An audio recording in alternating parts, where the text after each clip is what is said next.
There's nothing more dramatic, and we show you both ways. These are great celebration cupcakes. Black tie affair. Yeah, New Year's. Divorce cupcakes. Willifrida. I'm just saying, most people are happy on that occasion. We made the black frosting 2 ways. American buttercream with the recipe and Russian buttercream with the microwave method. Russian buttercream is not as sweet as American buttercream. And both start with beating your butter until it's nice and fluffy. Whip it for about 5 minutes. It turns a lighter shade of yellow. This one is fresh out of the refrigerator. This is the Russian buttercream. Add in 1 can of sweetened condensed milk and whisk away.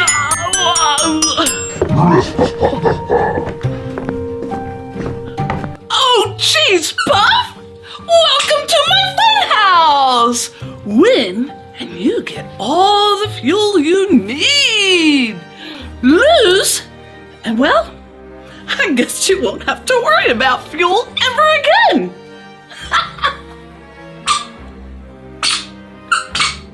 For both of these recipes, always scrape the bowl after adding things. We're going to use half of this on the bottom white layer. To get it super white, add in a teensy bit of purple food gel. Add in too much and you get lavender, and there's no going back. Both of the blacks are chocolate flavored too. Add in only 4 ounces of melted and cooled dark chocolate to this half batch. To melt your chocolate, place your metal bowl over hot, boiling water. It melts in like 5 minutes. Let it cool or you'll end up with buttercream soup. Add in a few squirts of black gel and mix it in. Gadzooks! I was just flying a spaceship one day, having some pie in the sky. Wham! Here I am. Cheese whiz! Better start running! Switch over to the paddle attachment. And we got to a gray shade and tried microwaving just a cupful at a time. It didn't have as much impact as we wanted, so we just stuck the whole thing in. We've done this before to get dark shades. Yes, whole bugger in there in 30-second steps. Woo-wee! Hot damn! Throw that puppy in the fridge to cool and beat it back into shape.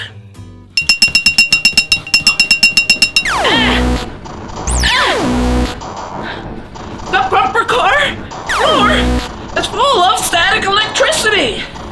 Hey, how do my bones look? Oh, the bumper cars want to say hi. Oh, for the next frosting, we put in 1.5 cups of black cocoa to our American buttercream frosting recipe.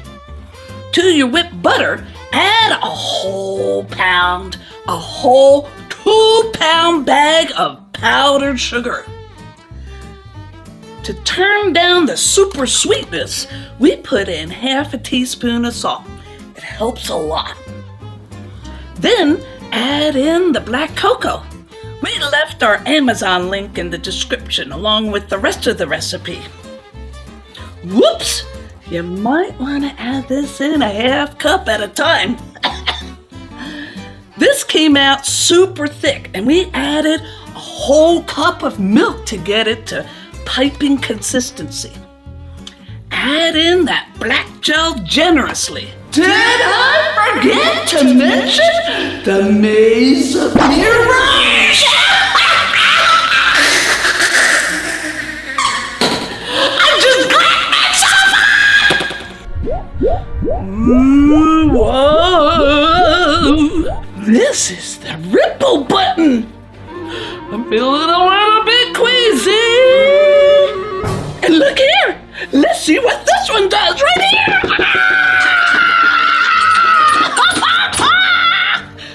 I've gotta get out of here.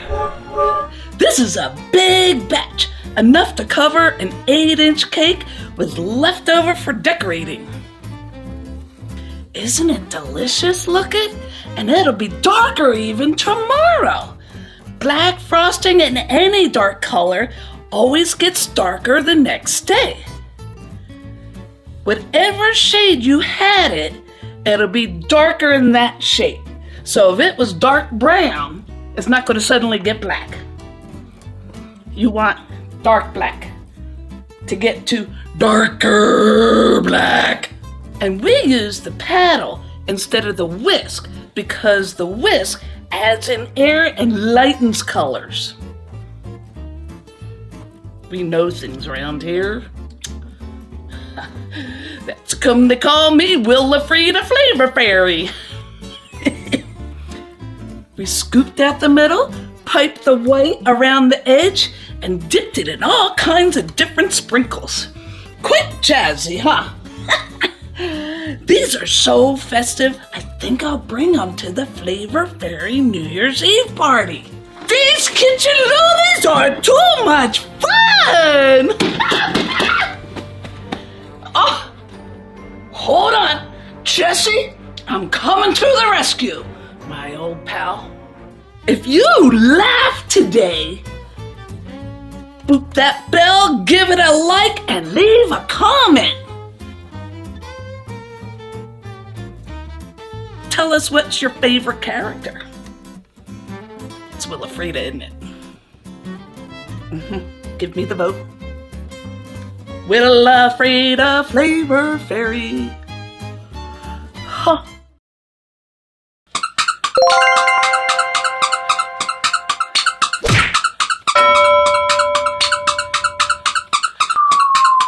This goes together lickety-split. You start with the bottom pineapple layer because it needs time to cool down.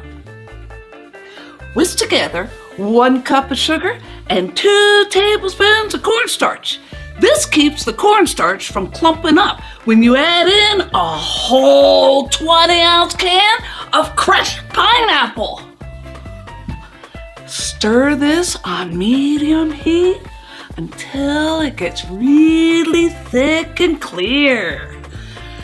Nothing happens until it starts to bubble around the edge and it reaches 180 degrees. When it leaves a large trail behind your spatula, cook it for 2 minutes longer.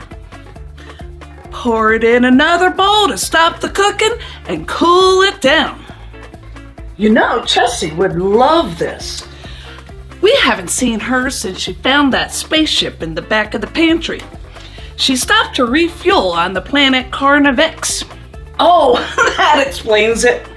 You guys are always getting into something, aren't you? I know. Stir in 2 tablespoons of butter. Great googly moogly! That was not a slice of cheesecake. Nice work, Cheesecake! You survived the mirrors! Now, it's time for your grand finale! Da da da! Whack-a-wobble! While that's cooling, let's make the crust. Take 31 or 31 vanilla sandwich cookies, filling and all. Half a cup of pecans. Look at Big Val, she can count. Give those a whisk around and then add in 5 tablespoons of melted and cooled butter. Let it run for a moment to soak in all that butter. Oh, I love butter. The butter is kind of like the glue to keep the crumbles together. Spread it around the bottom and side evenly. We use a metal measuring cup for this, and ours has this neat little end flappy thing, and we use it to help us get it even all around. The best we found to get it even is to work it slowly up and around. This takes all the pressure of a kitchen loony. Then bake on top of a cookie sheet for 5 to 8 minutes, just until it starts to turn a golden brown. Whack-a-wobble! Bah.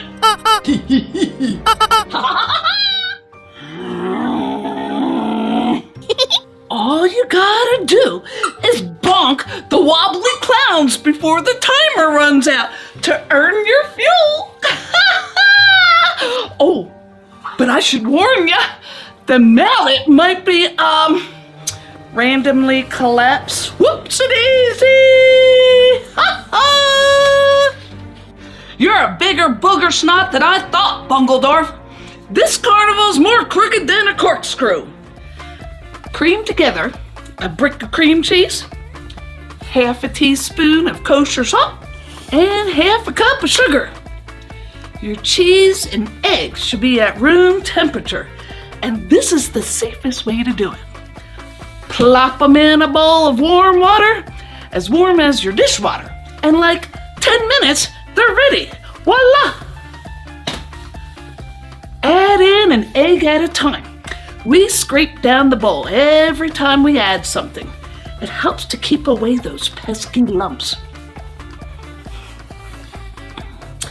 Add in half a teaspoon of vanilla extract and half a cup of milk.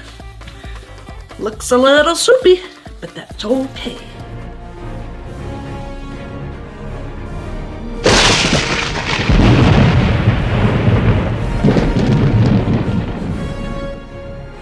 That better not be one of your rigged rides exploding again. Nope. Not one of mine. Nope. Nope. Nope. Nope. Nope. Nope. Nope. Nope. Nope. Nope. Nope. Nope. Nope. Nope. And now we have everything ready for the assembly. Spread your thick pineapple. Then gently pour on your cream cheese mixture. Sprinkle a cup of freshly chopped pecans on top. You want them finely chopped, or else they sink. And bake for 10 minutes at 400 degrees. And then turn down your oven to 325 and bake for 50 minutes longer. It'll jiggle in the middle a little bit and be slightly brown around the edges. Chessy, you look like you've been chewed up and spit out by a cotton candy machine. Let's get out of here before the rest of the carnival tries to eat you alive. Ah! Hold on, a hot dog stand. You can't just waltz in and steal my player. She still owes me a round of the dunk tank of doom.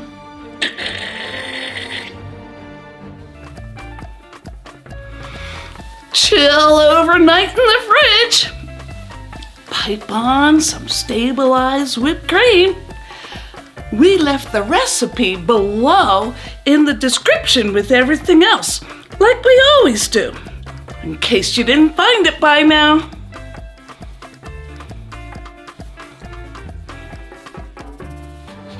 Well, don't just stand there like a bunch of cotton-picking wingnuts. Be sure to tune in next week to see how I get us out of this mess. Great googly moogly, it's gonna be a ride.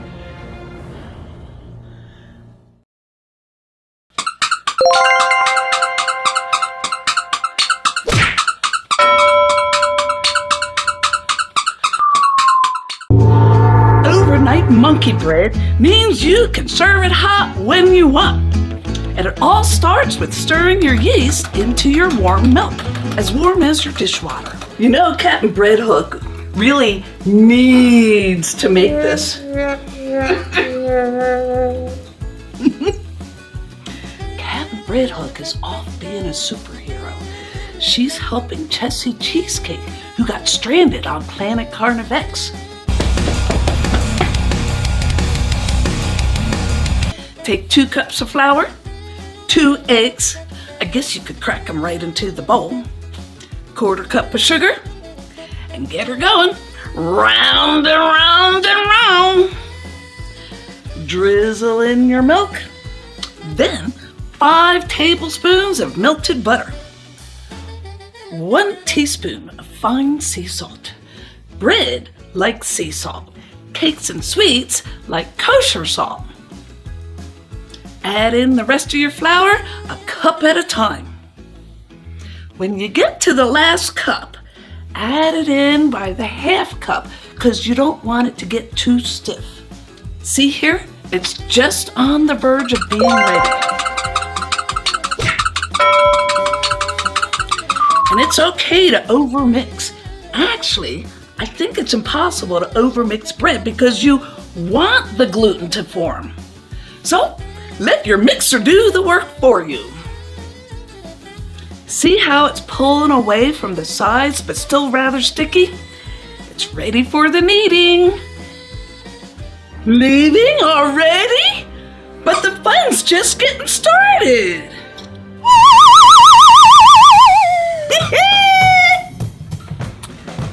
Carnivex belongs to me, Sugar Plum. Nobody leaves unless I say so. Mush it out, turn it a 1/4 turn, and fold it back onto itself in 1/2. Big Val gets into a groove here. We'll slow it down a little so you can see. Mush it out, give it a 1/4 turn, fold it back onto itself in 1/2. Knead it for 5 minutes until you get a nice plump ball. Plop it into a grease bowl and grease the top of it too. Cover it with plastic wrap and set it in a nice warm place for an hour. Oh, shut your pie hole, you conehead! We're getting off this junk heap, whether you like it or not. Come on. Come on.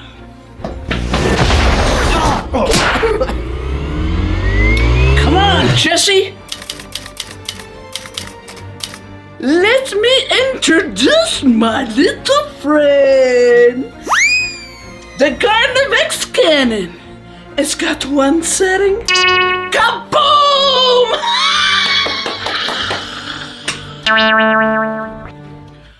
Woo, baby! Look at that! We got a good rise out of that yeast. This is so cool. Punch it down, and we spread it out a little to cut it into 1.5 inch balls. They don't have to be exactly the same size. Matter of fact, it's way more interesting if they're all slightly different. We should call this monkey brains bread. Nah, it might gross someone out. Dip each ball in 1/2 cup of melted butter and roll it in the sugar mixture. That's just 1.5 cups of sugar, 2 teaspoons of cinnamon, a teaspoon of cardamom, and 1/2 cup of chopped pecans. We like the way the nuts add a fun texture to each bite. And put each one into a grease bug pan. Don't be shy about coating each piece. Man, this is the good part. Cover with plastic and put it in the refrigerator overnight. Oh, and one more thing. You might notice that it shrank some in the fridge overnight. That's normal. The cold temperature slows down the yeast and cold air contracts. But this also lets your enriched dough to develop more flavor. It's a win-win. Serve later with more flavor. I made a rhyme. Kaboom! It's got 1 setting! Kaboom! Mother of pearl, we've got a systems failure, Chessy. I need you to go out and patch that panel, ASAP. The next day, there's nothing to it.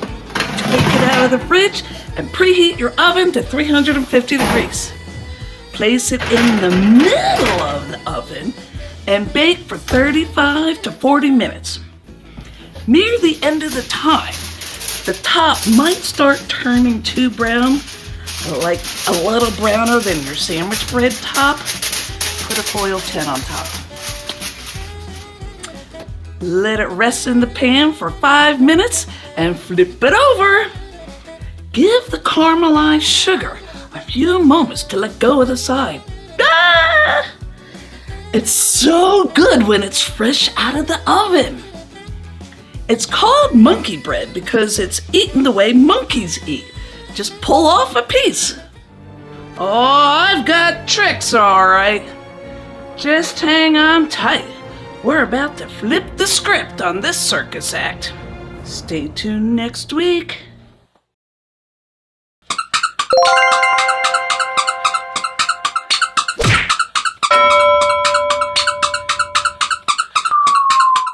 So, do you like the top or do you prefer the bottom?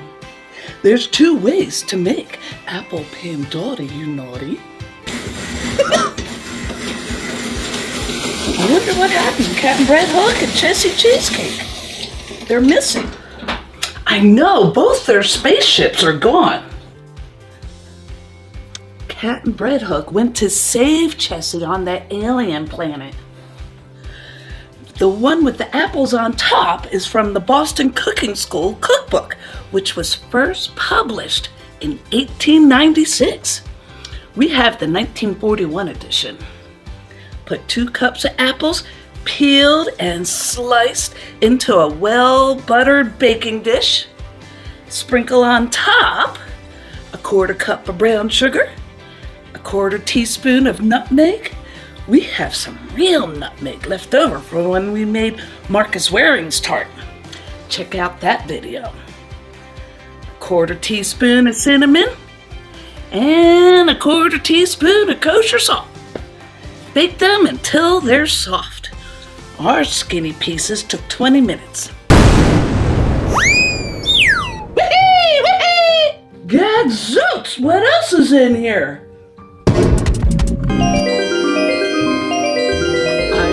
Pretty, oh so pretty.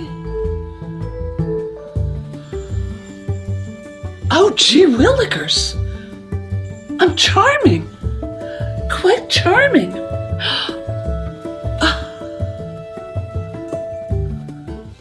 Cream together a 1/4 cup of butter.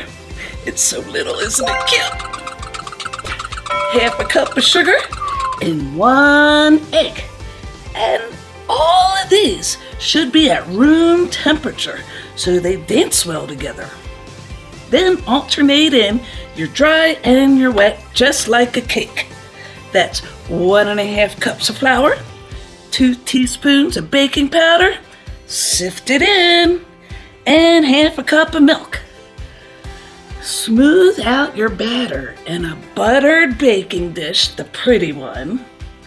Spoon the soft apple slices on top, and then bake for 30 to 35 minutes or until a toothpick comes out clean. Nope, not ready. There you go. Mother of pearl, we've got a systems failure, Chessy. I need you to go out and patch that panel, ASAP. Jeez Louise, I'm a cheesecake mouse, not an engineer. But fine, hand me the duct tape. Bah! You serve this version with hard sauce. That's just soupy frosting. And according to Willa Frida's cookbook, it's got booze in it. Whiskey, bourbon, rum. But we use vanilla extract this time. You might want to step on it, Chessy.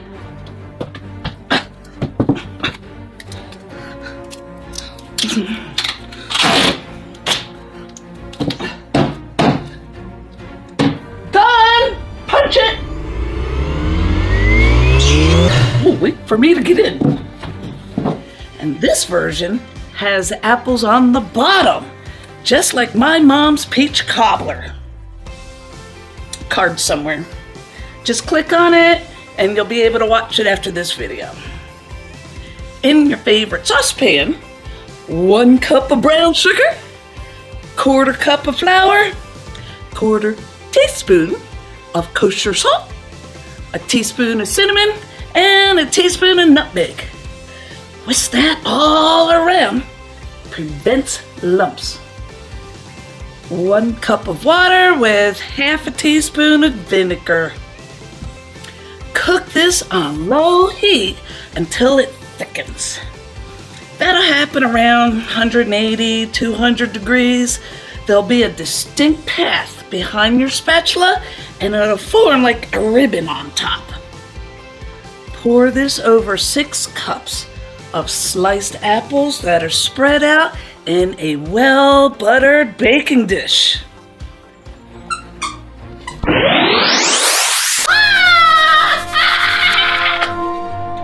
I'm attractive, get attractive, tractor me, attractive.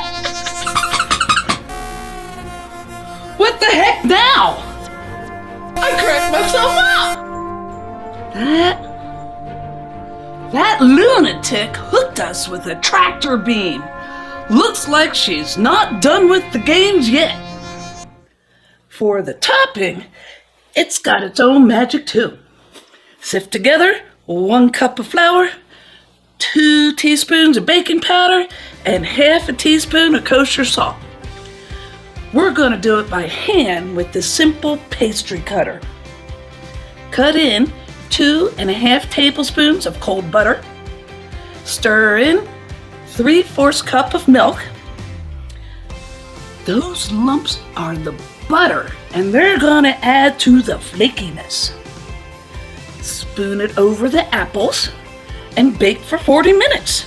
The tops will turn a golden brown. Look at that bubble. Is that not sexy or what? And serve this with sweetened whipped cream with nutmeg. And we left the recipe in the description for you. Guess I'm not such a wingman after all! Time for round 2!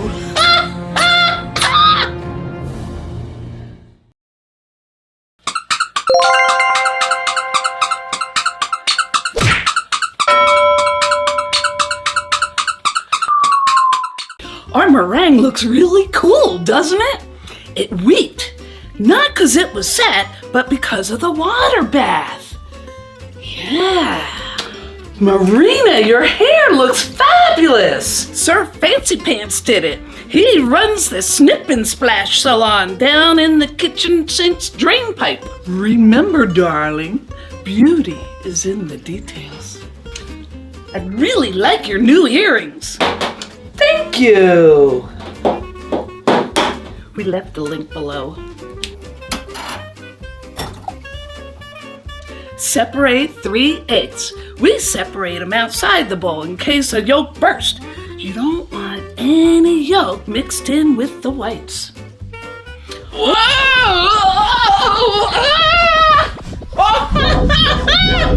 You call this a plan?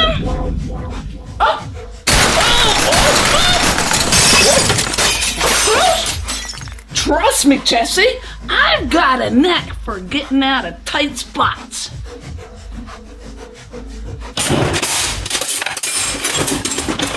Perfect!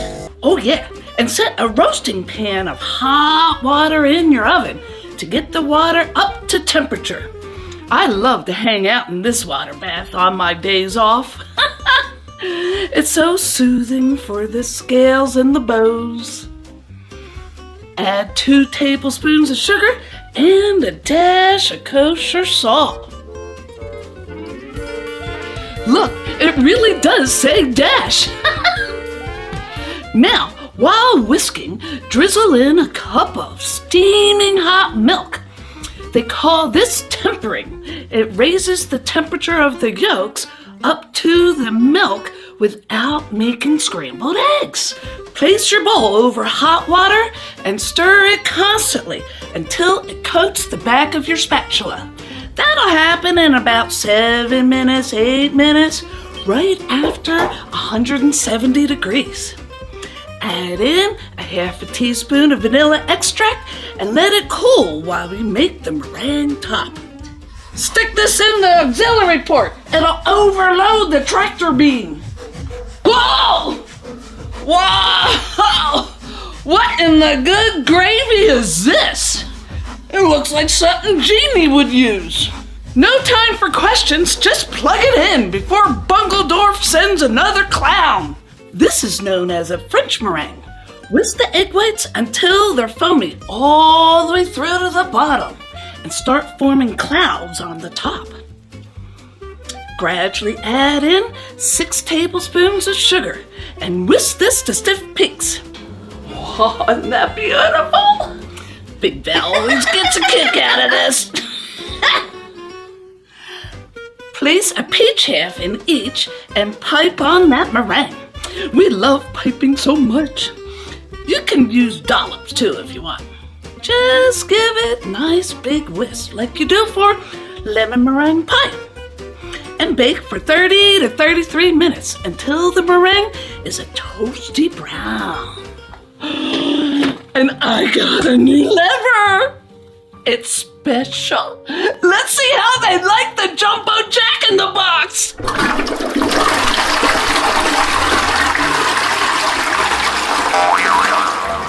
You have to hold the handle. Whoa! Whoa! Done! Now what? We couldn't help but try this out on a party size. We doubled the custard amount. 6 yolks, 1/4 cup of sugar, 1/4 teaspoon of salt, 1 teaspoon of vanilla extract. Then for the topping, 6 whites, 12 tablespoons of sugar. You want to add in the sugar slowly, so we just stuck to tablespoons. Makes you count. Pipe it on fancy swirls. It's a little tricky piping on top of the wobbly custard, but doesn't it look so pretty? And bake this for 30 to 40 minutes until it turns a nice, toasty, pretty meringue gold color. Take that, you buckle-headed jackwagon! Guess she wasn't ready for a little old-fashioned ingenuity. Hold tight, cheesecake. We're in the clear. Jumping Jehoshaphat, they're escaping! But hey, Chessy left her ship near the bumper cars. And I just happen to have the fuel. Ha ha!